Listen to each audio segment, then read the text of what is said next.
Yeah, so sometimes people don't know they have trauma.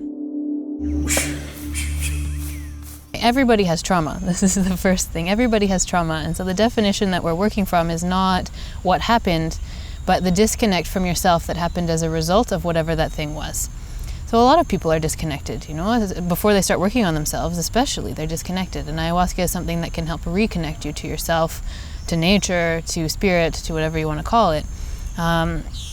But then there's more severe kinds of trauma, and recognizing those signs, especially if you're working with people, is something that can be really helpful to support them in their experience.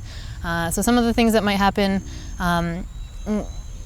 with trauma, there's a dysregulation of your nervous system. And what can happen is, instead of having a gradient of emotion, especially with fear and anger, so instead of being able to say, I feel a little bit anxious, oh, I'm kind of scared, oh, I'm really scared, oh, I'm about to panic, now I'm panicking. It goes from 0 to panic instantly. So normally there's a kind of activation through fight or flight, which is great. If there's a tiger chasing you, you could fight the tiger, or you could run away from the tiger, or you could freeze and play dead. And freeze and play dead might be the best option for your survival.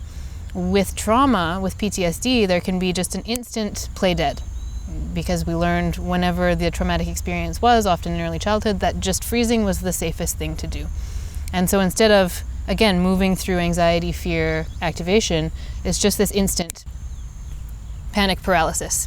And when somebody's in that state, they can't really communicate very well, especially with severe PTSD. There's dissociation, there's flashbacks, but they can't communicate well.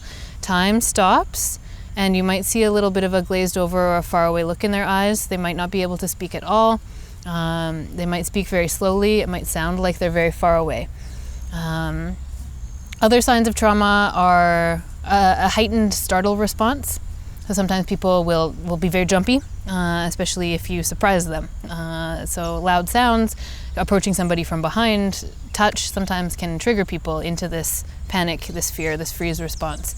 Hyperarousal, hypervigilance are terms that are used in the diagnosis of PTSD. So not just the increased startle response, but also just the increased energy that's spent on monitoring the environment. Am I safe? Am I safe? Am I safe? Am I safe? Am I safe?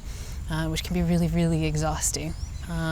And then just more gentle signs of trauma, certain subjects that people don't want to talk about, or just an inability to speak on an emotional level at all. So people, just a disconnect between the mind and the body. So you ask someone what they're feeling, they say, I don't know.